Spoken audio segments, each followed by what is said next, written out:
오늘은 사역 엑스포라 여러분들 이거 받으셨어요? 하나씩? 예, 이거 작정하는 시간을 갖는데요. 좀 마음의 준비를 좀 하시면 좋겠습니다. 우리 말씀 보겠습니다. 마태복음 20장 25절부터 28절. 웬 로마스가 뜨지? 마태복음 20장 25절부터 28절.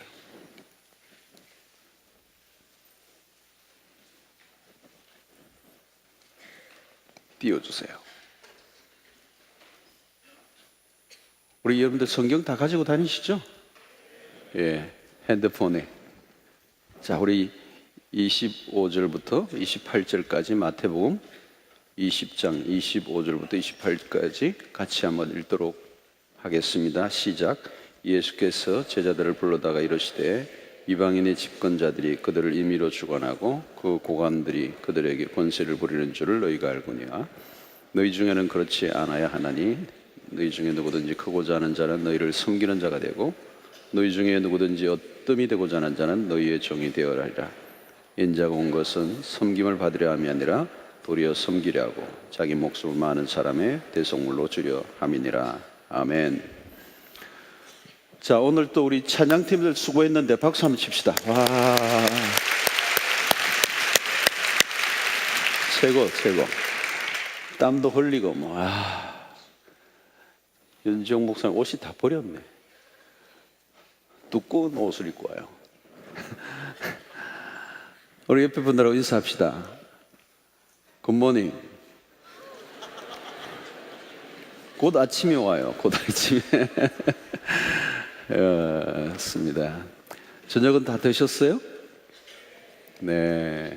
이 저녁에 이렇게 남아서 하나님께 예배하는 우리 청년들이 얼마나 여러분들 참 복된지 모르겠습니다. 이 자리가 가득 차는 날이 올 줄로 믿습니다. 예.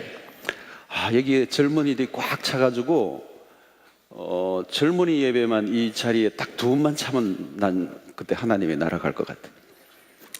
7시 예배 한번 드리고 9시 예배 한번 드리고 청년이 꽉 차면 그 전까지는 내가 안 죽을 것 같아.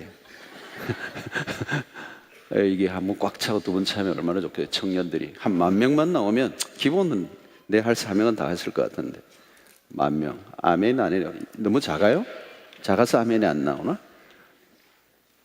7시, 9시, 11시 예배 3번 할까요? 15,000명. 아니 15,000명 모여도 부산에 청년들이 얼마나 많은데요. 그죠? 많이 모이는 거 아니에요.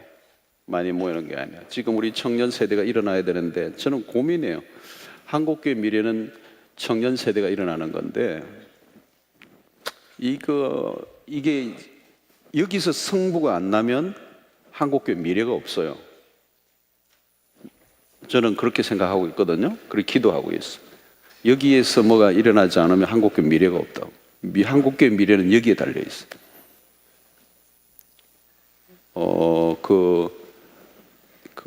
어른들에게 이 얘기는 너무 구체적으로 얘기는 하지 마시고 어른들을 지금까지 잘 지켜오셨죠. 그런데 이제는 여러분들이 바톤을 받아야 된다. 곧 받아요. 곧 받아. 오래 안 가요. 오래 안 가요. 10년만 돼봐요. 여러분들이 다 받아요. 그러니까 한국교회의 책임을 여러분들이 지셔야 된다고요. 지금 한국교회가 기로에 서 있는데 여기서 하나님의 종들이 나오고 막 다양한 역사들이 일어나야 돼요. 그래서 우리가 은혜 받고 막 영적으로 무장하고 더 뜨겁게 해야 돼요. 더 뜨겁게 하고 더 많이 일어나고 더 강력하게 막 기도하고. 여러분들 잘 아시죠? 제가 전에도 자주 여러분들 들었지만 수영로교회는 청년들 때문에 부흥한 교회예요. 제가 부목사로 있을 때도 마찬가지예요. 철야는 청년들이 거의 기본을 채웠어요. 철야 때 대단했어요. 금요일날 되면 그때 그 구본당 시절에 모든 그 방에 청년들이 1청년회, 2청년회 막 그냥 방마다 모였어요. 기도회 하고 불 떼고 온 다음에 철야에 다 모였어요. 그리고 같이 기도하고.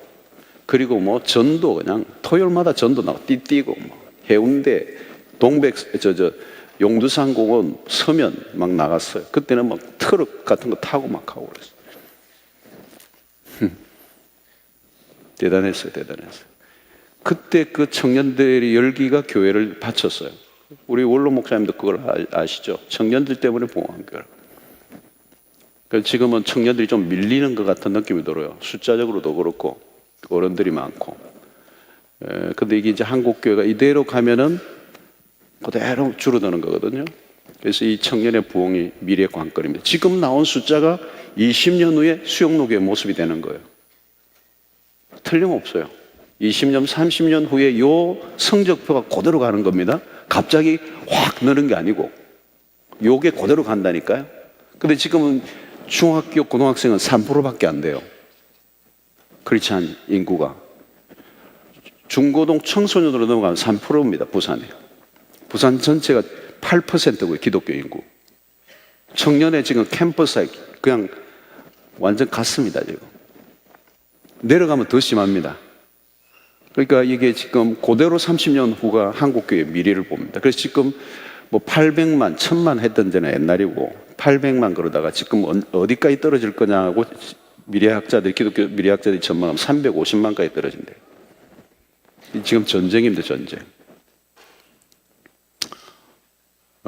우리가 이제 전도하고 내년에 하여튼 이 육부 예배에 우리 한번 강력한 드라이브를 걸고 우리가 이 부흥을 꿈꾸는 그런 역사의 이런 강력한 영광로가 막 끓는 이런 부흥의 현장이 되었으면 좋겠습니다.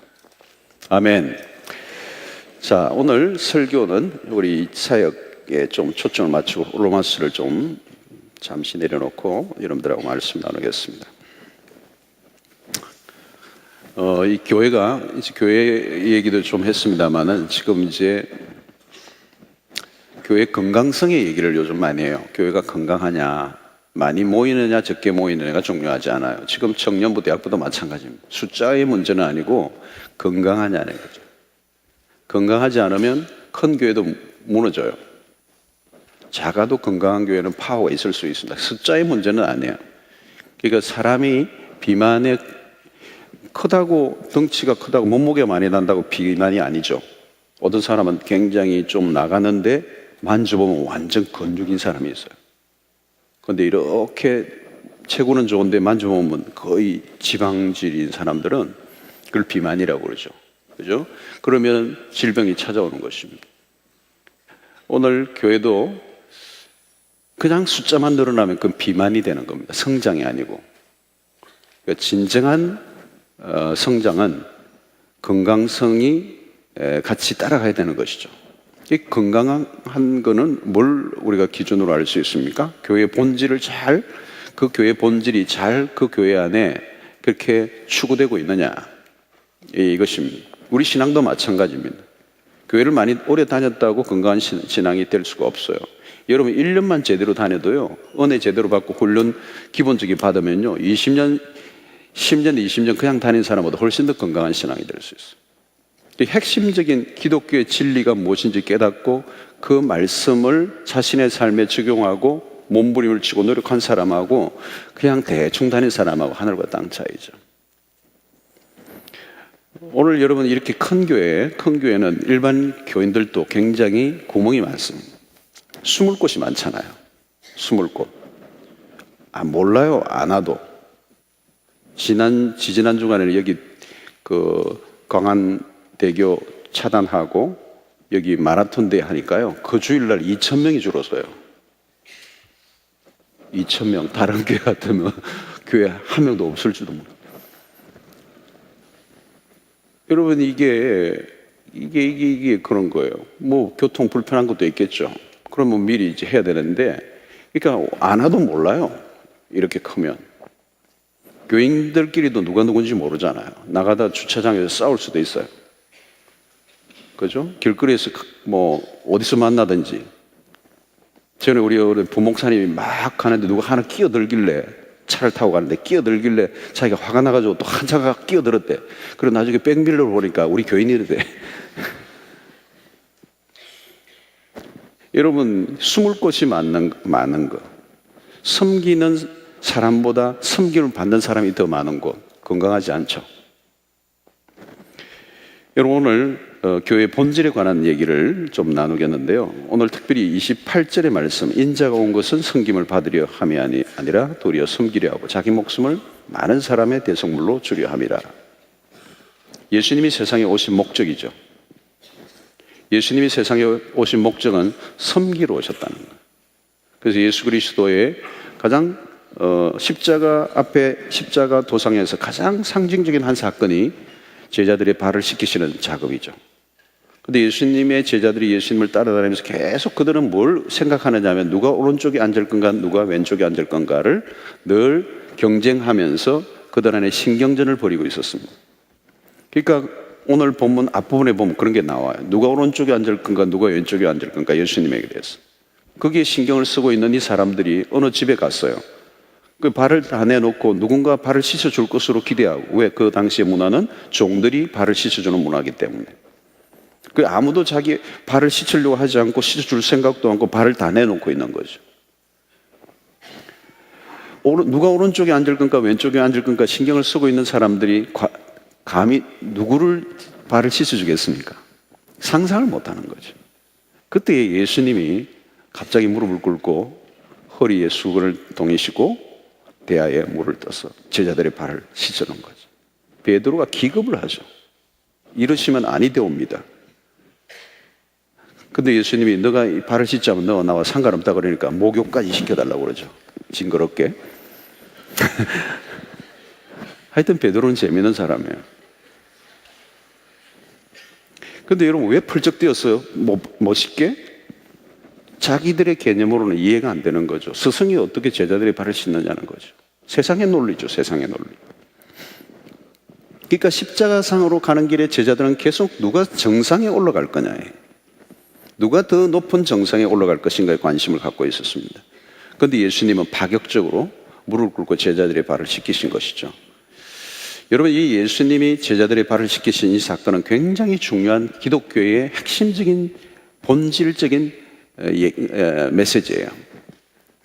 그래서 오늘 27절에도 너희 중에 누구든지 어뜸이 되고자 하는 자는 너희의 종이 되어야 하리라. 굉장히 중요한 메시지예요. 굉장히 중요해요. 여러분들 인생의 이 구절을 붙잡으면, 오늘 밤에 이 구절 한 구절을 제대로 붙잡으면 여러분들의 인생이 한마디로 펴져요. 하나님 놀랍게 블레싱 해주실 거예요. 너희 중에 누구든지 어뜸이 되고자 하는 자는 너희의 종이 되어야 하리라. 여기서 여러분 줄을 어디에 꺼야 되느냐면, 어뜸이 되고자 여기 끄면 안 돼요. 그 사람은 고생을 많이 해야 돼요. 너희의 종이 되어야 하리라. 종이 되라는 거예요. 종이 되라. 그 어뜸이 되는 것은 여러분들이 생각하지 않아도 돼요. 내가 올라갈 거다, 뭐 어디에 자리에 앉을 거다, 어떤 위치에 설 거다, 그 생각 다 끄세요. 그냥 딱 하나만 뭘 생각하면 종이 되는 삶이에요. 섬기는 자의 삶이에요. 여러분, 세상의 구조는, 모든 세상의 구조는 상향적입니다. 위로 올라가려고 합니다. 내려가려고 하는 인간은 한 사람도 없습니다. 모든 세상의 문화, 모든 세상의 조직, 모든 세상의 이 시스템은 사람들의 욕망 안에 뭐가 있나? 올라가려는 거예요. 전부 다. 여러분, 세상은 철저히 권력지향적입니다. 왜 올라가려고 그러죠? 섬기기 위해서? 아니에요. 철저히 지배하려고 하는 욕망이에요. 섬기고 베풀기 위해서 올라가려고 하는 게 아니라는 거죠. 지배하고자 하는 욕망을 가지고 있다는 거예요.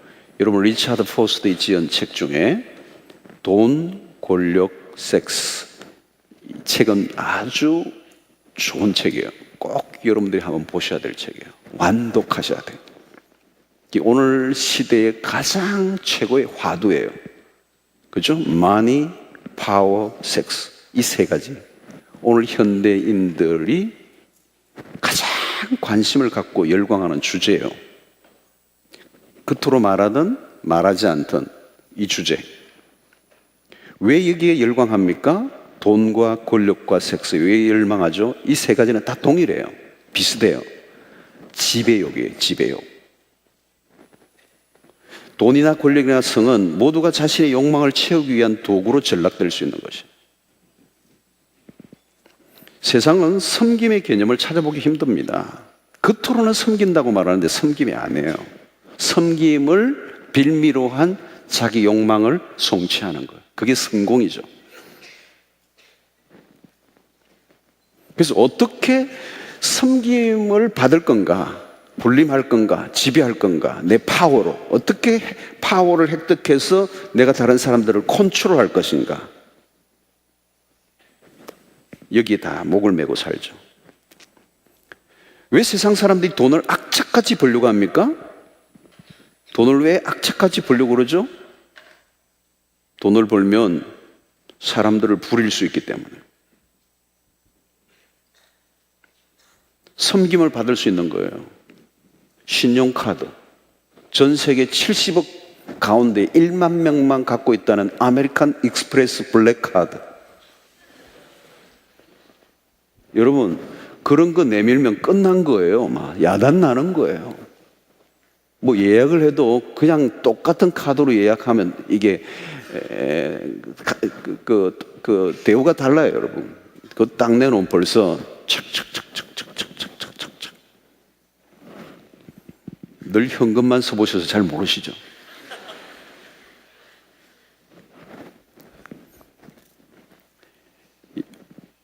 세상은 전부 다 그거예요. 골드 카드, 플라티늄 카드, 뭐 이런 것들 자꾸 하나하나 올리잖아요. 멤버십을 하는데, 멤버십 제도. 오늘 이 자본주의 국가는 이 멤버십 카드, 멤버십이 든다는 거. 철저히 그건 뭡니까? 섬김을 강조하는 거예요. 섬겨준다는 거예요. 풀리 섬겨준다는 거예요. 손 하나 까딱하지 않아도 당신의 모든 것을 만족시키려다. 여러분, 나를 섬겨주는 곳에 사람들이 몰리죠. 오늘 소비주의 세상, 상업적 마케팅이 사람들을 여기에 다 녹여냅니다. 여기 한번 탐닉되면 빠져나올 길이 없습니다. 그래서 업그레이드의 신이 강림하사 거기에 한번 무릎을 꿇으면 그 소나기에서 벗어날 자 없으리다. 여러분, 오늘 우리도 모르게 우리도 섬김을 받는 것에 익숙해져 있어요. 오늘날 교회 안에도 이런 문화가 생겼어요. 교회 안에도 서비스 좋은 교회를 찾는 거죠. 요즘 개척교회가 안 되는 이유 중에 하나가 여러 가지 요인도 있지만 그 중에 하나가 뭐냐면 서비스가 안 좋아요. 시설이 안 좋아. 여름에는 에어컨이 빵빵하고 의자의 시트도 푹신한 가죽 의자에 좋은 설교자에 아주 핸섬한 부교육자들과 교통에 몫이 좋아야 하고 각종 프로그램이 아주 잘 세팅되어 있어야 하며 음향과 조명 시설은 물론이거니와 특별히 찬양 사역자가 잘 해야 되고 어디 분위기 같지 않아요, 여러분? 다 좋은 거예요. 좋은 거예요. 그런데 여러분, 우리가 이런 걸 누리면서 조심해야 돼요. 굉장히 조심해야 돼요. 우리도 모르게 업그레이드 신이 임한 거예요. 주의 영이 임하신 게 아니고 좀 더 편리하고 좀 더 좋고 좀 더 업그레이드, 좀 더 편리하고 좀 더 편안하고 나는 대가를 지불하지 않아도 얻을 수 있는 유익을 충분히 얻을 수 있는 거. 여러분, 이런 교회 정도면은 누군가 엄청난 눈물과 대가를 지불하고 이게 만들어진 거예요. 그런데 여기에 대가에 눈물과 피가 섞여 있는 사람과 그렇지 않은 사람, 이기를 대하는 태도가 달라요. 여기에 희생이 들어간 사람과 그렇지 않은 사람. 교회도 여러분 어려운 문제가 딱 터지면요, 희생이 눈물과 기도와 자신의 헌금과 때로는 자기의 집을 판 사람들이 많거든요, 이 건물에. 그러면요, 함부로 나누자 소리 못해요. 마치 솔로몬에게 찾아왔던 그 여인이 서로 아이를 가지고자 할 때 그냥 솔로몬이 반으로 나누자 그럴 때 그렇게 하자고 하는 그 여인과 같은 거. 자기 희생의 피의 대가의 지불이 없는 거죠. 너무 쉽게 얘기해요, 교회를.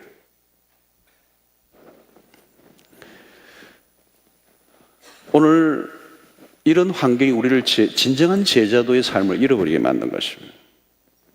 여러분, 우리는 이제 조금만 더 불편하면요, 못 견뎌요.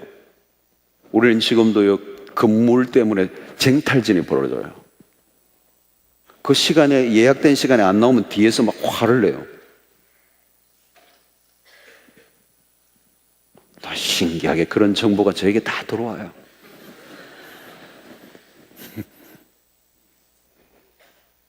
여러분, 옛날에는요, 제가 했을 때는, 진짜 개척교회 다녔을 때는요, 정말 저는 잊을 수가 없어요. 제가 개척교회 다녔을 때 그냥 가건물이에요, 가건물. 겨울에 찬바람이 휑휑 들어오는 마룻바닥에 방석도 제대로 없는 그 건물을 나중에 이제 목사님과 함께 건축을 하는데요, 그때 중3 우리 중고등부 아이들이 돈을 모아 폐품도 팔고 건축 헌금하고요. 건축 자재를 갖다 놨을 때 뭐 했는지 아세요? 건축 자재를 갖다 놨는데 우리가 밤에 지키고요. 나중에 교회 질 때는 벽돌 같이 목사님하고 같이 벽돌을 쌓았어. 그 사진이 있어요, 지금 보니까. 딱 벽돌 쌓고 중3 때 예비군복 같은 거 입고 막 작업을 했더라고요. 어른이에요, 어른. 요즘은 중고등부에 목사님들이 몇 명이나 있고 막 이렇죠. 그때는 교육자가 없어요. 담임 목사님 한 분밖에 없어요. 우리가 다 했어요. 그래서 제가 최초로 설교한 때가 고등학교 2학년 때. 별로 감동 없죠?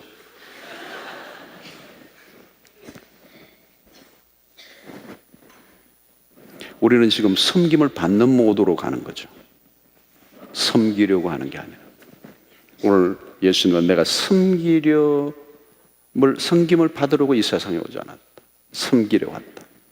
많은 사람을 위하여 자신을 대속물로 주는. 여러분, 성경적 리더는 세상과 반대예요. 성경 속에서 리더십은 섬기는 자예요. 그래서 공동체 안에 우리 모두는 섬기는 자로 부르심을 받았어요. 섬김의 종류가 다를 뿐이지 모두가 섬기는 역할이라고 하는 거죠. 교회는요, 섬김을 받아야 될 사람은 한 사람도 없어요. 오직 섬김을 목적으로 우리를 부르셨다는 거예요. 그래서 그리스도인의 존재의 목적은 섬김에 있어요. 그래서 여러분, 삶의 정확한 방향 설정을 어디에 해야 되느냐 하면, 어느 학교에 갈까, 어느 전공을 선택할까, 누구와 결혼을 할까, 어느 지역에 살까, 어떤 아파트에 살까, 이게 중요한 게 아니고, 우리의 삶의 방향은, 우리의 선택의 가장 귀중한 점은 내가 정말 하나님의 말씀을 따라 그리스도의 제자로서 어떻게 하면 보다 더 아름다운 섬김의 삶을 살 수 있을까?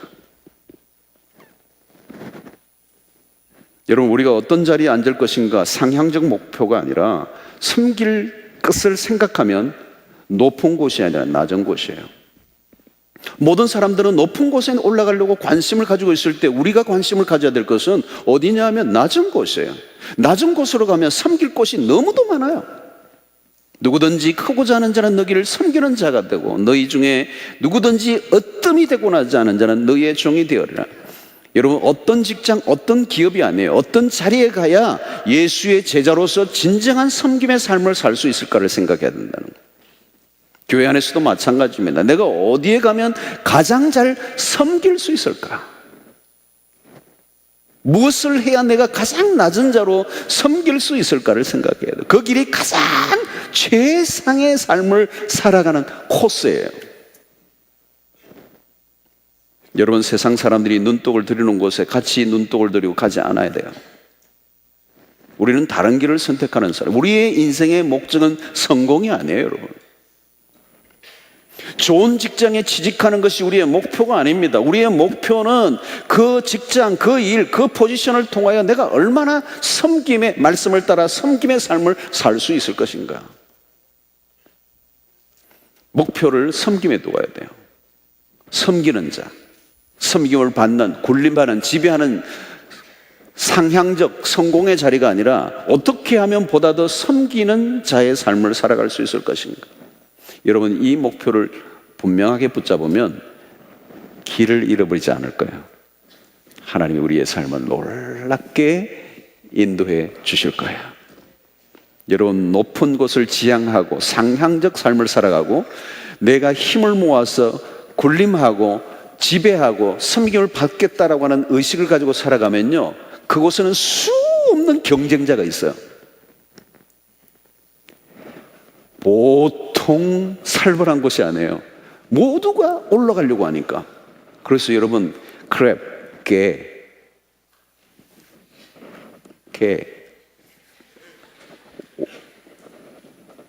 크기는 그릇을 해놓고 그 개를 담아둔 그 그릇에는 뚜껑을 덮을 필요가 없대요.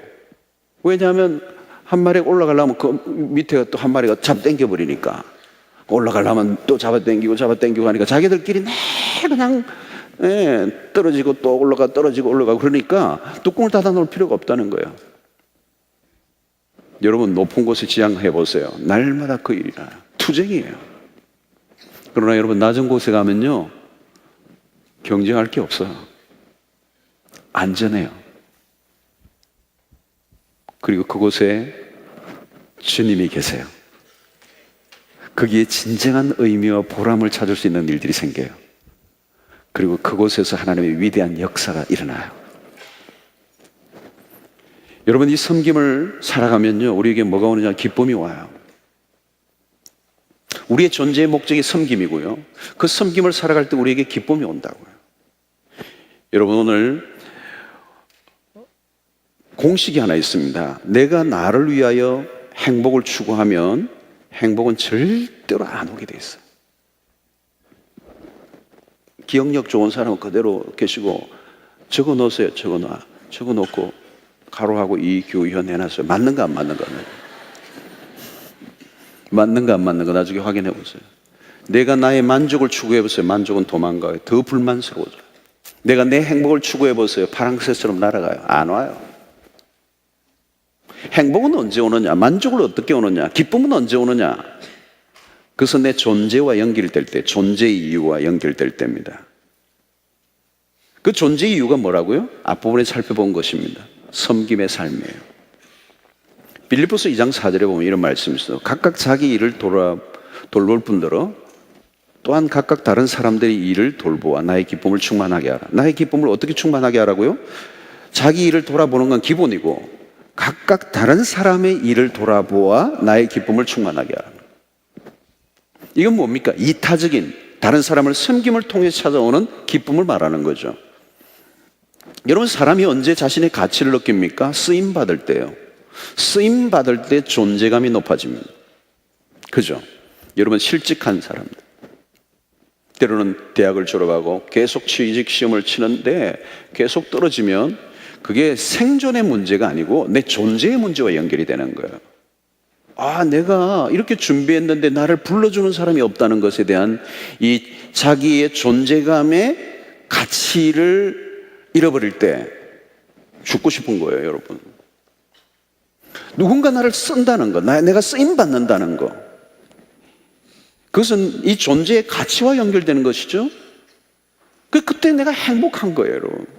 내가 비록 돈은 많이 못 번다 할지라도 내 존재 자체가 충분히 인정되고 쓰임받는다면 그 자체가 훨씬 더 우리에게 행복한 거예요. 그리고 그게 최선을 다하고 그 행복을 누리다 보면 하나님이 나를 다른 곳으로 인도하시죠. 저도 마찬가지예요. 이렇게 호주에 있을 때 보면 해외 집회들을 제가 갈 때가 있었는데, 종종 가면 어떤 곳은요, 나를 뺑뺑이를 돌려요. 새벽 집회, 낮 집회, 저녁 집회, 중간 사이에 또 무슨 미팅, 뭐 교육자들 만남, 코에 단내가 나는 거예요. 그런데 갔다 오면요, 행복감이 있어요. 내 몸은 피곤하고 뭐 관광도 한 번도 해본 적도 없고 그런데 내가 충분히 쓰임받은 것에 대한 기쁨이 있어요. 근데 어떤 데 가면요, 뭐 집회도 별로 없고 저녁 한번 하래요. 그리고 내낮에 관광하재요. 관광도 하고 나면 관광도 하고 집회는 막 조금 하고 돌아오는데 씁쓸해. 나는 충분히 나누고 싶은데, 뭐 놀러 관광 온 게 아니잖아요. 여러분, 쓰임 받는 기쁨이 얼마나 큰지 모릅니다. 이게 다 쓰임 받고 있잖아요. 이게 다 지금 쓰임 받고 있는 거. 얼마나 이게 지금 기쁘겠어요, 얘들이 전부 다 얼마나 기쁘겠어. 이게 저 어디서 뭐 어디 구석에 있으면 이게 뭐 하겠어요. 이게 지금 뚜껑 하나도 쓰임 받고 있는 거. 기가 막힌 거 이게. 이게 뭐 대단한 거 아니지만 이 쓰임 받고 있는데 이게 존재의 가치가 극대화되는 거 아니겠어요? 기쁨이 있는 거죠, 여러분. 여러분, 우리 교회 안에서 오늘도 낮에도 했죠. 호스피스 사역하는 분을 얼마 전에 만났는데 우리 교회 한 6, 70명 되는데 말기 암 환자들만 돌아보는 겁니다. 말기 암 환자 아무것도 할 수 없이 들어누워 있는 분들을 이 호스피스 우리 사역하는 분들이 섬기는데요. 너무너무 잘 섬기는 거예요. 수영록에 호스피스 사역하는 분이 유명해요. 그냥 이 누워있기 때문에 욕창들이 생기기 때문에 계속 움직이게 해드려야 돼요. 그러니까 어루만져 이게 마사지를 해줘야 돼요. 그리고 대소변을 가려줘야 되고. 아무것도 못 하시니까 이제 죽음 직전에 있는 분들, 그들에게 예수 그리스도의 사랑을 전하는데 이분들이 돈을 받습니까? 돈 받는 사역이 아니거든요. 자원봉사거든요. 돈을 준다 해도 못하는 사역이에요. 근데 이거 1년, 2년이 한 게 아니에요. 너무도 오랫동안. 근데 그 사역하는 책임자를 만난 분이 저에게 얘기하는데 너무너무 행복해한다 이렇습니다. 한 영혼을 마지막 그 생명의 그 시한이 남아있는 그때에 그리스도의 사랑을 전하고 복음을 전하고 예수 믿게 하고 천국 가는, 그래서 마지막 단계 그들의 인생이 바뀌는 모습들을 바라보면서 헤븐, 천국을 맛보는 거예요. 참 보람이 있다는 거예요. 그래서 저보고 그 사역이 계속 될 수 있도록 목사님 지원해달라고 그래요. 여러분, 왜 그 일을 합니까? 어려운데도 왜 그 일을 감당하느냐는 거예요. 기쁨이 있기 때문에 하는 겁니다. 이 기쁨은 퀄리티가 있는 기쁨이에요. 여러분, 세상에서 주는 기쁨은 내가 어떤 만족을 위해서 뭐를 추구할 때 오는 기쁨은요, 그 기쁨이라고 얘기하고 쾌락이라고 얘기해요. 왜 쾌락인가 하면 잠시 주는 기쁨이거든요. 잠시 와요, 여러분. 세상에서 뭐 내 좋은 거를 또 향유할 때 잠시 오지만 그 뒤는 허무한 겁니다. 진정한 기쁨이 아니에요, 그거는. 진정한 기쁨은 섬김을 통해서 온다는 거예요. 제가 이번에 서울에서 만난 한 교인이 그거예요. 자기 딸이 지체 부자, 정신 지체 다 장애인이에요. 지금 나이가 이제 20대가 됐는데 그 엄마가 그 딸을 돌보는 게 얼마나 힘들겠어요. 근데 그것만 하는 게 아니고 교회에서 탈북민 사역을 하는데 이 탈북민 사역이 대단히 어려운 사역이에요. 근데 자기는 환경적으로는 할 수 없는데 그 일을 또 동시에 하는 거예요. 자기 아이만 돌보는 것도 힘든데 그것만이 아니라 또 탈북민을 섬기면서 자신의 삶에 그 포기할 수 없는 이유가 뭐냐면 거기서 주는 자기의 존재의 가치를 느끼고 정말 보람이, 아이를 돌보고 이거 하는 것도 참 귀중한 일이지만 자신의 생애 가운데 또 주신 이 사명을 감당하면서 얻는 그 기쁨이 또 이 아이를 돌보게 만드는 또 다른 에너지와 힘을 주기 때문에 이 가치를 발견한 사람들이죠, 여러분. 여러분, 진정한 기쁨은 섬김을 통해서 우리에게 주어집니다. 그래서 중요한 삶의 법칙이 있는데요, 다른 사람을 행복하게 할 때 나에게 행복이 오는 것. 여러분, 이건 결혼관계에서 동일합니다. 이성관계도 동일해요. 상대를 정말 행복하게 해줄 수 있을 때 그 행복이 나에게 밀려와서 내가 행복한 것이지, 내가 나의 행복을 추구하기 위해서 상대를 수단과 도구하면 그 행복은 멀어져 가는 것이죠. 그런데 여러분, 오늘 우리에게 왜 이게 힘든가 하면 복병이 뭐냐면 이기심이에요. 이기심. 이기심은 못 이기는 거예요. 이 만만치 않습니다, 여러분. 왜 섬김의 삶이 좋은 줄 알면서도 못 살아요, 그게? 이기심이라는 게 이게 복병이에요. 이기심이라고 하는 것은 이 죄성을 가진 우리가 극복하기가 너무도 어려운 영역이에요, 여러분. 아마 일평생 죽기까지 우리가 싸워야 될 하나의 대상이었는데 그게 이기심이에요, 여러분. 야, 이게요, 이 덫에, 이기심에 하면 덫에 갇히면 일평생 그 안에서 빠져나오지를 못해요.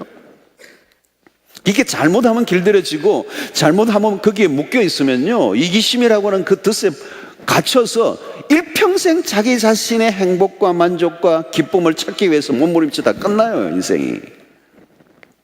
비참한 거예요, 사실은. 여러분, 요즘 왜 정신질환자들이 많이 생겼습니까? 자세히 들여다보면요, 자기 자신만 바라보고 살면요, 정신건강에 해로운 거예요. 우울증이 왜 옵니까? 지나친 자기 묵상. 날마다 자기만 들여다보면요, 병나게 돼 있어요, 여러분. 자기 안에 뭐가 선한 게 있다고. 섬김의 자리로 가는 거예요, 여러분. 내 삶이 다 완전하지 않지만, 내 삶에도 힘든 게 있지만, 그러나 누군가를 섬기기 위해서 가다 보니까 내 아픔과 고통을 잊어버리고 오히려 거기서 오는 충만한 기쁨이 내 삶을 회복시켜 주시는 거예요. 힐링의 최고의 힐링은 뭐냐면, 내가 힘들어도 나보다 힘든 사람을 섬길 때 진정한 힐링이 일어나는 거예요. 뿐만 아니라 여러분, 이 섬김은 우리에게 축복을 가져다 주는 거예요. 그래서 섬김은 사실은 힘든 거지만 그 섬김을 통하여 최고의 수혜자는 누구냐 하면 자기 자신이래요. 자기 자신에게 돌아와요. 섬김을 살다 보면 무슨 일이 일어납니까? 자기보다 약한 사람을 섬기다 보면 내 안에 있는 원망과 불평이 사라지요? 감사가 넘쳐요? 여러분, 마태복음 7장 12절에 굉장히 중요한 말씀이 또 하나 나오죠. 그러므로 무엇이든지 남에게 대접을 받고자 하는 대로 너희도 남을 대접하라. 여러분, 이 구절 외우셔야 돼요. 7장 12절. 이것을 황금률이라고 그래요. 골든 룰이라고 그래요. 자세히 보세요. 그러므로 무엇이든지 남에게 대접을 받고자 하는 대로 너희도 남을 대접하라. 이것이 율법이었은지 아니라. 율법이었은지 아니라 이 말은 뭐냐면 구약의 가르침의 핵심이라는 거예요, 이게. 이 구절이 한 구절이지만 산상순에 하신 말씀이지만 예수님이 굉장히 중요하게 다루는 메시지로 주신 거예요. 남에게 대접을 받고자 하는 대로 남을 대접하라는 거예요. 그러면 인생이 풀릴 거라고. 인생이. 우리는 거꾸로 하죠. 거꾸로 할 때가 많아요.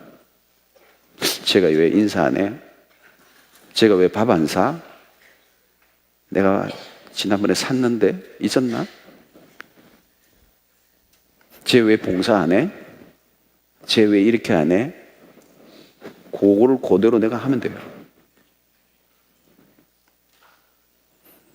여러분, 내가 남을 위해서 섬기려고 노력했는데 알고 보니까 내 삶이 부요해지는 거예요. 놀라운 비밀이에요. 그러니까 여러분, 우리의 삶을 아끼지 마세요. 할 수 있으면 마음껏 섬기고 베풀고 나누고 내 가지고 있는 것을 아낌없이 퍼줘야 돼. 받는 자가 주는 자보다, 거꾸로지, 주는 자가 받는 자보다 복이 또다. 주는지 제가 실험을 해봤어요. 여러분, 주는 자가 훨씬 더 복 있는 거예요. 그런데 우리는 거꾸로 살 때가 많다니까요. 받는 걸 좋아해요. 대접받는 걸 좋아해요.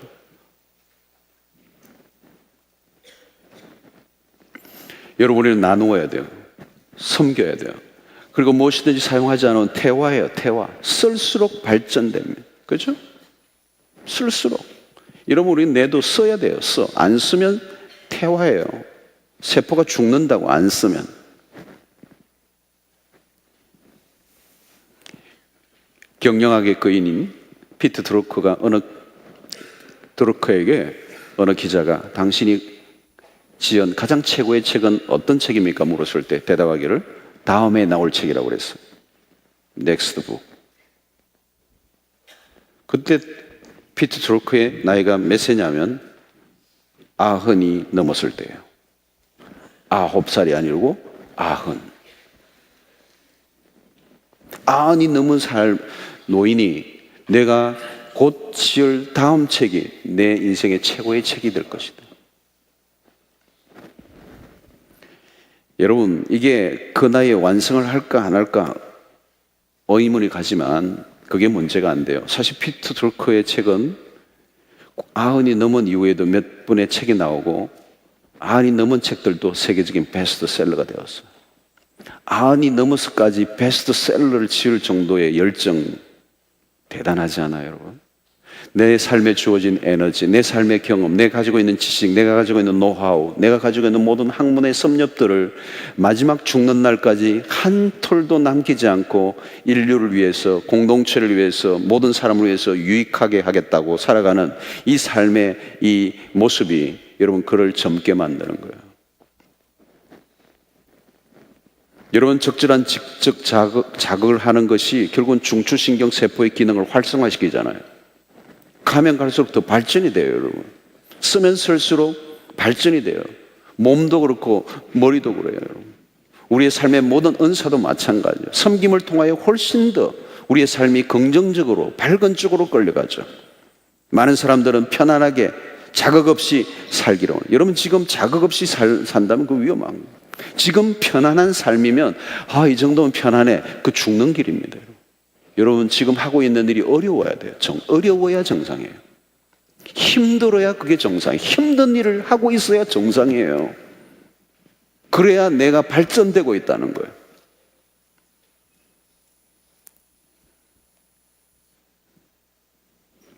여러분, 교회 안에서도 여러분, 아까도 얘기했습니다. 옛날엔 중고등부 정도면 교회를 위해서 사역을 했어요. 사역. 섬김을 받는 게 아니라. 제 기억으로는 그래요. 근데 세대가 이게 바뀌어버려서.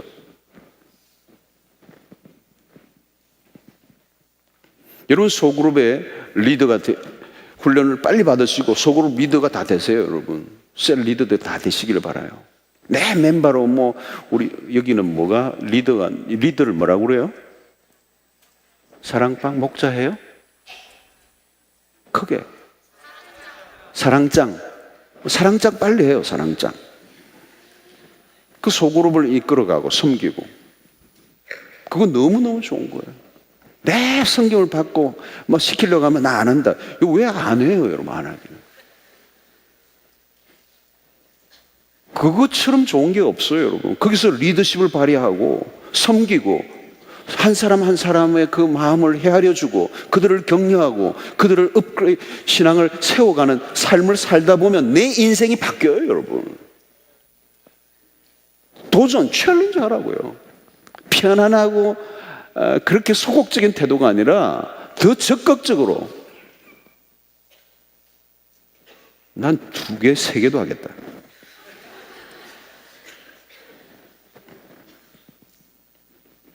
여러분, 사용하셔야 돼요. 쓰임 받아야 돼요. 사용하지 않으면 낭비예요. 사용하지 않으면 사라져요. 그래서 여러분, 섬길 수 있는 기회를 놓치지 않게 되길 바랍니다. 섬김의 때는 지나가요. 저는 지금 우리의 청년의 때 all round pray, 모든 걸 다 해보라는 거죠. 이것도 해보고 저기 부르면 그것도 해보고 막 해보는 거예요. 여러분, 내가 가지고 있는 것을 사용할 때만 내 것이에요. 지나가요. 유한해요. 여러분, 젊음이 언제나 있는 줄 아세요? 젊음이 늘 내 곁에 머물러 있을 것 같아요?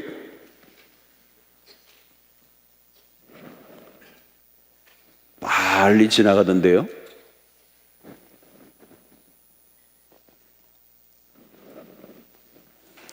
내일 뭐 하겠다? 내일은 여러분 내 거 아니에요. 오늘 내가 눈을 감아도 뜨게 하시는 것은 하나님의 소관이에요. 무서워요. 내일이라고 하는 시간은 내 시간이 아니에요. 하나님이 주셔야 받는 거예요. 건강도 이게 영원히 있는 건강이 아니에요. 제 보세요. 앉아서 설교하잖아요.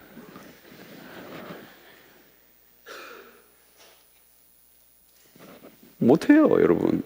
지금, right now, 이 순간 하나님을 위해서 최상의 선택을 하며 살아가는 거예요. 여러분, 은사를 따라 섬기시기를 바랍니다. 하나님이 우리에게 은사를 주셨어요. 예수 믿는 사람들에게 은사를 주셨고 그 은사는 교회를 세우기 위해서 주셨어요. 은사, 예수 믿는데 은사 받지 않는 사람 한 사람도 없어요. 모두 은사가 있어요. 이 은사는 뭐야? 자기가 그 일을 하면 신이 나는 거예요. 자기가 해보면 잘 돼요. 다른 사람도 잘한다고 그래요. 그럼 은사예요. 근데 자기는 잘한다고 하는데 주변의 사람이 아니라면 아니에요.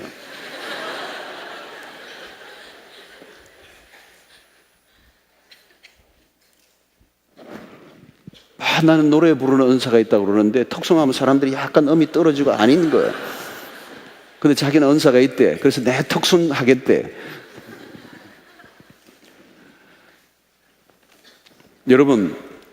여러분들에게 주신 뭐가 있어요? 하나님이 재능이 있고 은사가 있어요. 재능과 은사는 달라요. 재능은 뭐 이렇게 음악, 또 뭐 체육, 이렇게 운동, 이건 재능이죠. 남다른 예술적 감각, 이거 재능이에요. 그건 세상적으로 성공할 수 있는 거예요. 세상 사람들도 가지고 있는 거예요. 그러니까 은사는 다른 거예요. 긍휼의 은사. 누군가 보면 긍휼의 마음이 일어나는 거예요. 힘든 사람이 있으면 긍휼의, 눈물이 뚝뚝뚝, 긍휼의 은사. 구제의 은사. 육교 가기 직전에도 거지가 있어서 줬는데 내려갈 때도 또 주고, 이게 구제의 은사가 있는 사람이에요. 구제의 은사가 없는 사람 올라갈 때 줬으면 내려갈 때 안 줘요. 리더십의 은사가 있어요. 리더십의 은사는 막 사람들을 전체를 볼 수 있어요. 막 무슨 사건이 일어나면 착착착착착 교통정리를 잘해요. 자기는 일 안 해요. 그런데 질서가 있어요. 그런데 어떤 사람은 막 교통정리하는데 더 복잡하게 돼버려요. 그래서 리더가 아니에요. 어떤 사람은 행정의 은사가 있어요. 그래서 여러분, 담임 목사는 리더십의 은사가 있어야 돼요. 리더십의 은사가 있어야 담임 목사를 하는 거예요. 모두가 세월이 흐르면 담임 목사가 되는 게 아니고, 어떤 사람이 행정의 은사가 있는 사람은 부목사로 올라가 되시면 돼요. 그분이 담임 목사가 되면 교회가 혼란해져요. 리더십의 은사가 없기 때문에. 여러분, 우리에게 주신 게 있어요, 하나님이. 이게 은사라는 게 참 놀라운 거예요, 여러분. 권면의 은사도 여러분, 잘 어떤 자매는 누구 만나서 잘 이렇게 하면 막 위로를 받아요, 위로. 권면을 하면. 근데 어떤 사람은 권면을 했는데 막 상처를 확 주는 사람이 있잖아요. 이상하게 말이 꼬여가지고 베베 꼬여 있고 막 콕콕 찌르고 자기는 몰라요. 그런 사람은 큰일 나요. 상담학 공부한다 이러면 누구 죽이려고.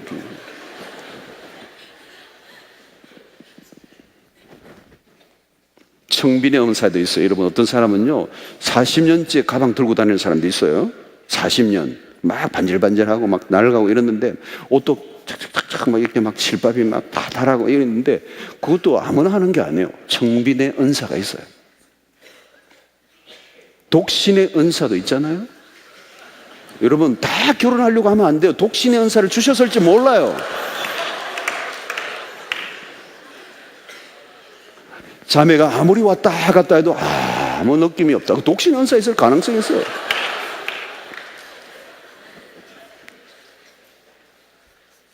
근데 막 결혼해야 되겠다고 그러고 막 그냥 뭐 자매들만 생각하면 가슴이 뛰고 이런데 자기가 뭐 신부가 되겠다. 그거 큰일 나죠, 그럼. 은사를 따라야 돼. 여러분, 얼굴이 참 편안하게 아주 그냥 인상이 좋고 부침성이 있고 사글사글하고 눈이 참 이렇게 웃는 상이고 이러면 새가족반 담당하세요. 새가족반. 그거 좋아요. 누구든지 오면. 그래서 제가 호주에 뉴질랜드 어느 아는 목사님인데 이분은 눈이, 목사님이 반달 눈이 항상 웃는 얼굴이에요. 그 교인들이 우리 목사님 인상 너무 좋다 그러는데 이게 문제가 되는데 장례식장에서 문제가 되더라. 아니, 우리 집안에 초상이 났는데 목사님 웃는다, 이게 웃는다. 웃는 게 아니고 본래 그렇게 생겼는데. 그래가지고 교인들이 막 장례식 때 목사님 웃으신다고 막 시험이 들어가지고 참 그것도 참 곤란해. 적당하게 웃어야 돼요. 여러분들이 가지고 있는 게 있을 거예요. 그걸 나누셔야 돼요. 은사를 하나님이 주셨어요. 그 교회를 섬기고 세상의 사람들을 섬기려고 하는 것이죠. 여러분, 오늘 우리가 가지고 있는 것으로 다른 사람을 섬겨야 됩니다. 이제 우리는 교회 안에서뿐만 아니라 세상 속에서도 우리의 사명을 감당해야 돼요. 섬김이 확대돼야 돼요. 특별히 팀 사역, 지금 우리 교회가 팀 사역을 통해 전문화하려고 그러는데, 여러분들이 가지고 있는 직업과 재능들, 경험들, 은사들 다 포함해서 세상으로 나가는 거죠. 문화 사역, 학교 사역. 저는 앞으로 우리 교회가 학교도 세워야 된다고 생각해요. 유치원부터 지금 세우려고 지금 하는데, 여러 가지 지금 뭐 땅 문제나 이런 게 있어요. 유치원부터 시작해서 착착착착 중고등, 초등학교, 중학교, 고등학교, 대학교까지 세웠으면 좋겠어요. 여러분들이 거기 혜택을 좀 자녀들이 볼지도 모르겠고. 여러분, 이거 해야 돼요, 여러분. 여러분, 세상이 달라지고 있잖아요. 두리뭉실 섬길 수가 없습니다. 그래서 저는 여러분들 안에 사역이 교회 안에서만 아니고 세상으로 확대되어야 된다고 생각해요. 오늘날 교회가 세상에 감동을 줘야 된다는 거예요. 제가 서울에 제가 아는 목사님은 지금 세계에, 그 친구는 무슨 사역을 하느냐면 저스티스, 정의에 대한 사역을 하는데, 최근에 책도 한 권 두란노에서 냈어요. 그래서 제가 호주에 있을 때 저희 교회 부목으로 있다가 한국에 나와서 지금 두란노에서 영어권 사역을 하고 있는데, 에디 비언이라고. 이 친구는 어디에 꽂혔는가 하면은 세계에 성적 학대를 받고 있는 여성들을 위한 사역, 생명을 걸었어요. 근데 그 레포트를 보니까 끔찍해요. 온 세계에, 특별히 어린 아이들, 어린 여자아이들을 성적 노예로 삼아서, 완전히 노예로 삼아서 착취하는, 학대를 당하는 여성들을, 아이들을 돕는 사역. 이걸 온 세계에 네트워킹을 만들어 지금 사역을 해요. 멋있어요. 최근에 법조계에 굉장히 높으신 분을 제가 만났어요. 이분이 아주 탑 클래스죠, 법조계에. 근데 이분은 자신의 포지션에 관심 있는 게 아니라 청소년들에게 관심이 있더라고요. 그래서 저를 만나자고 그랬어요. 그래서 아마 여러분 대학부들과 함께, 대학부나 청년부하고 조인을 앞으로 해서 사역할 수 있을 거예요. 청소년들의 문제가 있는데, 아이들이, 비행 청소년들의 문제가 생기는데, 그 아이들을 죄를 지으면 나라가 하는 건 뭐냐면 잡아가지고 법정 언도를 내려서 감옥에 집어넣는 거예요. 나라가 할 수 있는 거는 그 일밖에 없어요. 근데 이분은 자세히 들여다보니까 이 아이가 가해자가 아니고 피해자더라는 거예요. 한 번도 제대로 사랑을 받지 못하고, 가정이 깨어진 데서 부모의 사랑도 제대로 받지 못하고, 사회의 냉대 속에서 그냥 갈 곳이 없는 거예요. 그러다가 돈이 없고 이러니까 한번 뭐 핸드백을 챈다든가 사람을 해하다가 잡혀서 감옥에 들어가는 거예요. 그러면 이 아이는 일평생 사회에 폭탄이 돼 있는 거예요. 그래서 그들을 돌보는 사역을 하지 않으면 안 되겠다. 그래서 이분은 거기에 막 올인을 했어요. 막 팜플렛 하며 자기 사제를 들고 그 청소년을 돕기 위해서 여자 검사 한 분을 아예 그냥 배치를 해가지고 아예 외근을 하게 하고.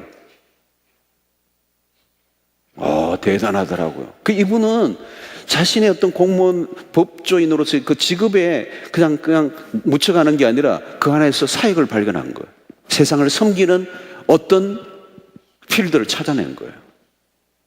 여러분, 오늘 우리가 직장에 취직하는가 그게 중요하지 않아요. 여러분, 오늘 주님이 말씀하신 낮은 곳으로 가서 정말 섬겨야 될 곳을 섬기다 보면 하나님이 거기에서 길을 내세요. 돈을 벌겠다는 게 아니에요. 정말 주님이 원하시는 곳에, 나로 가게 하신 곳에 가면 그곳이 아무리 험하고 소외되고 힘든 곳이라 할지라도 그곳에서 인생의 빛을 보고 그곳에서 하나님이 그를 어뜸이 되게 하시는 역사가 일어난단 말이죠. 여러분, 길을 그렇게 푸셔야 돼요. 높은 곳으로 올라가려고 한다고 높은 곳으로 가는 것도 아니고, 올라갔다 할지라도 떨어질 날만 있는 거고, 올라갔다 할지라도 자기의 욕망을 위한 그런 성공이지 그 인생이 축복이 될 수가 없어요. 지금도 여러분 마음만 낮춰보세요. 갈 데 많고요, 할 것 수도 없이 많아요. 여러분, 오늘날도 여러분 우리가 사역을 하려고 하면 할 게 너무 많아요. 외국인 노동자들의 인권의 문제들도 마찬가지고 청소년을 섬기는 여러분 우리 동생들도 좀 섬기세요 여러분. 막 나가요. 막 나가 중고등 뭐 중2 무섭대. 중1은 아직 어리고 중3은 이제 약간 철들고 중2가 무섭대. 중2 때문에 북한이 못 내려오고 있다는 거 아니에요.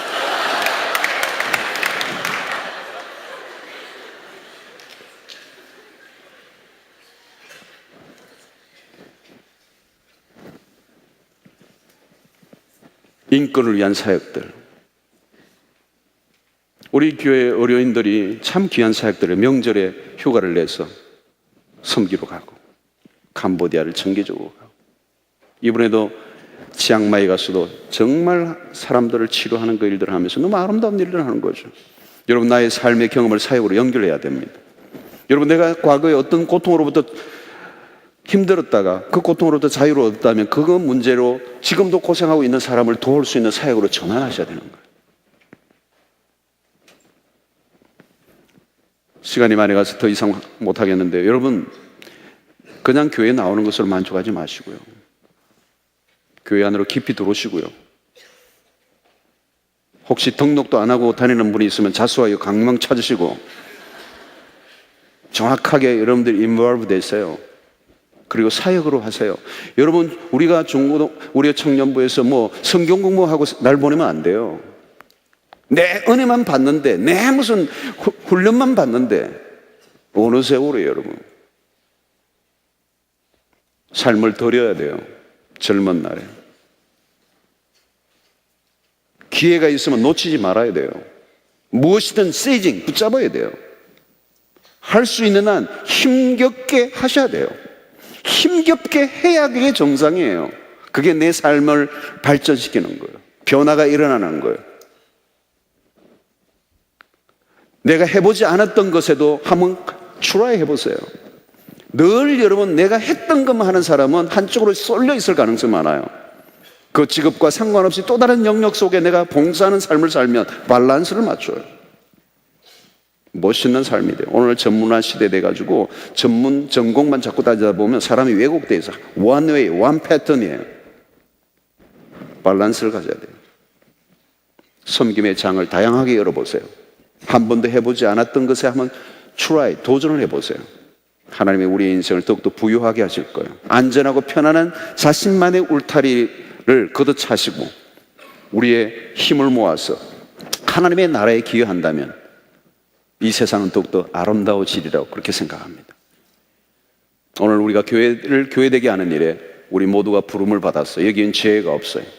모두가 함께 마음을 모아서 우리가 가지고 있는 자원과 에너지와 경험과 지식과 우리가 그동안 쌓아왔던 모든 것들을 다 모아서 하나님의 나라를 위해서 우리가 선다면 이 세상을 바꾸어 놓을 것입니다. 이제 우리는 일어나서 우리가 해야 할 일들에 구체적으로 여러분들이 주신 도전들 앞에 반응하시고 헌신하시고 섬김의 삶을 살아가는 그게 존재의 이유고 그때 우리에게 진정한 기쁨이 오게 되고 진정한 삶의 축복으로 이어지는 것을 경험합니다.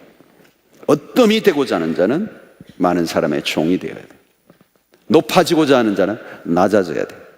낮아지고자 하면 높아지는 역사. 하나님의 원리, 변함이 없는 절대적인 프린시플이에요. 이 말씀을 붙잡고 여러분들의 삶에 도전하시고 교회 안에서도 이번 사역에도 여러분들이 한번 출하해 보세요. 도전하세요. 나 여기에 헌신하고 싶어요. 저는 할 게 너무 많은 것 같아요. 매스미디어에 이런 모니터링도 하는 그룹들이 생겨가지고 이 매스미디어가 잘못된 것에 막 일어날 때는 그것을 우리가 의견을 수집하고 건강한 제안들을 해나가고 세상을 바꾸어 놓는 일들도 해야 돼요. 최근에 우리 목사님 가운데 어떤 분은 학교, 중고등학교, 고등학교마다 학교 안에 들어가서 기도회를 만드는 일들을 했어요. 처음에 가니까 힘들어요. 막 선생님들이 반대해요. 근데 밀고 나가니까 돼요. 교회 학교가 막 문이 열리기 시작하고 기도회가 일어나고 나중에는 막 선생님들까지 참여하고 우리 아이들이 공부 때문에 시간이 없다는 말에 자기가 속았다는 거예요. 그게 아니라 자기가 뜻을 품고 기도하며 나가니까 그 아이들이 은혜를 받으니까 그들의 삶이 변하고 학업에 진도가 나가고 더 놀라운 변화들이 일어나는데, 옛날에는 내 아이들이 학원 가고 시간 없기 때문에 우리는 할 일이 없다고 생각하고 너무 소극적으로 대응했다는 거예요. 근데 이제 치고 들어가니까 길이 열리고 그동안 속았던 것에 대해서 회개했다는 거예요. 여러분, 무한한 길들이, 섬김의 길이 여러분의 마음을 낮추면 우리에게 있을 것입니다. 그리고 거기에 시작하면 그곳에 하나님이 임재하시고 여러분들의 삶을 끌어올리시는 역사가 일어나게 될 줄로 믿습니다. 자, 오늘 이 시간에 시간이 많이 갔네. 여러분, 이거는 여러분들 보시면 되고요. 이 사역 이 종이에요. 그래서 이 뒤에 제출용이 있고 여기에 보관용이 있죠. 보관용은 여러분도 하시고 제출용 하시는데, 기본적인 것 적으시고요. 기본적인 것 성명 다 적었는데 이름 안 적어놓으면 아무 소용없는 거고, 이름 적으시고 성별, 생년월일, 연락처, 신앙 경력, 신급, 이건 참조하는 것이니까 봉사 경력 이걸 적으시고, 봉사 지원팀 영역 이렇게 좀 적으시면 됩니다. 여러분들 한번 보시고, 볼펜 없으신 분들은 볼펜을 여러분들이 나누어 드립니다. Try, apply, 지원을 하시기 바랍니다. 한 1분만, 오래 안 드리겠습니다. 1분만 여러분들 적으시고, 난 여기에 사역에 참여하겠습니다.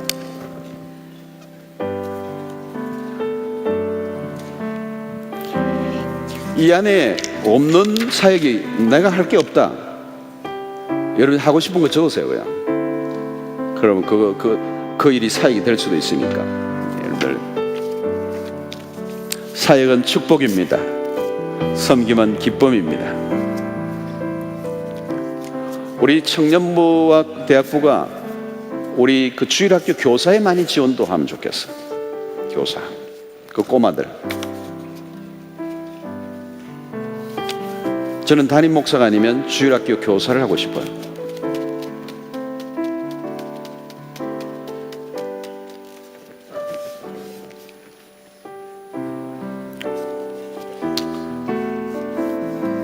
이 시간은 저를 보는 시간이, 저를 바라보는 사람은 수상한 사람들이에요. 밑으로 쳐다보시고 뒤로 가세요. 뒤로. 미리 낸 분들은 안 내도 된다고 그래요. 미리 낸 분들은. 미리 냈나요, 여러분들? 찬양팀들이 낸 거고.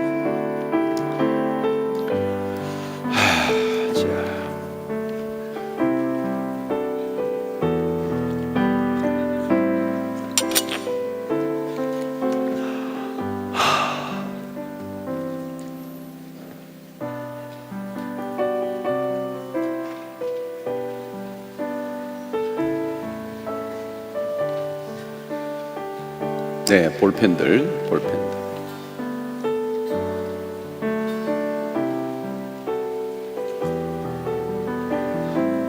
초신자들은 또 조금 양육을 받을 수도 있지만, 여러분들이 한번 보세요. 여러분, 이 섬기면 너무 축복이에요. 너무 축복이에요. 안 해본 분은 몰라요.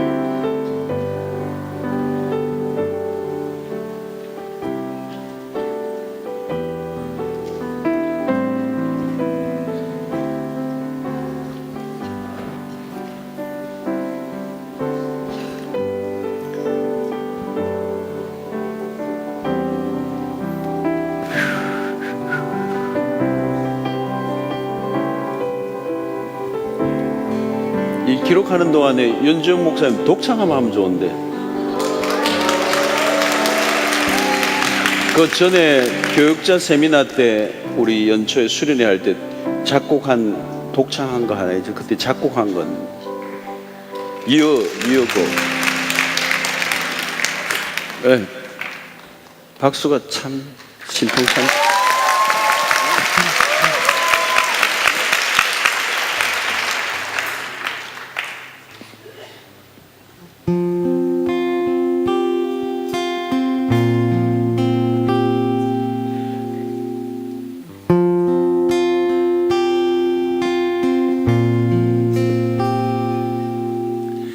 나의 주님은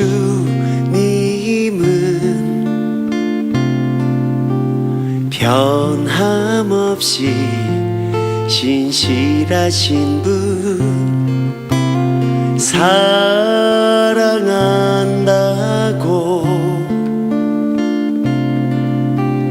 여전히 말씀하네. 나의 주님은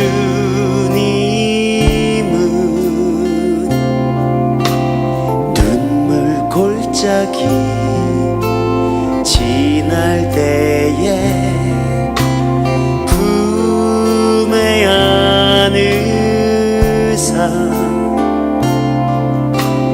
위로해 주시네. 언제나 늘 내 곁에 계시네.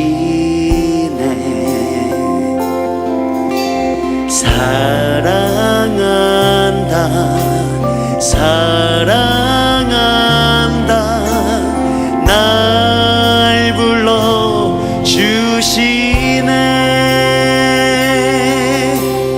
나의 주님은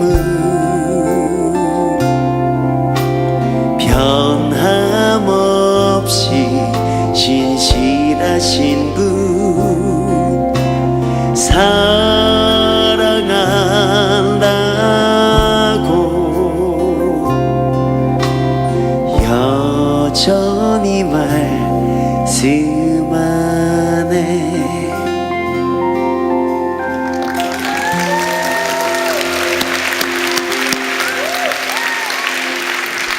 찬양팀이 제일 하고 다른 사람들은 땡큐. 자, 다 내셨어요? 다 거두어야죠. 나갈 때 저 우리 뒤에 내시면 되겠고요. 오늘 말씀 생각하면서 우리 기도하면 좋겠는데, 우리 이렇게 그 시간이 너무 가서 찬양은 빼고 우리 기도하면 좋겠습니다. 우리 오늘 말씀을 생각하면서 우리 함께 기도하다가 자유롭게 돌아가시기를 바랍니다. 오늘 주님이 하신 말씀이지만 우리의 인생의 원리예요. 우리의 삶을 축복되게 하는 원리를 가르쳐 주셨습니다. 일평생 섬기는 자로 살게 해주십시오. 섬김에 우리의 존재 이유라는 것, 그리고 그것이 우리의 삶의 기쁨이요 축복이 된다는 사실을 기억하고, 상향적인 삶이 아니라 언제나 낮은 곳을 향하여 섬기는 자로 살아가는 삶이 되게 하여 주시옵소서. 주여 한번 크게 외치고 기도하겠습니다. 주여. 하나님 아버지 감사합니다.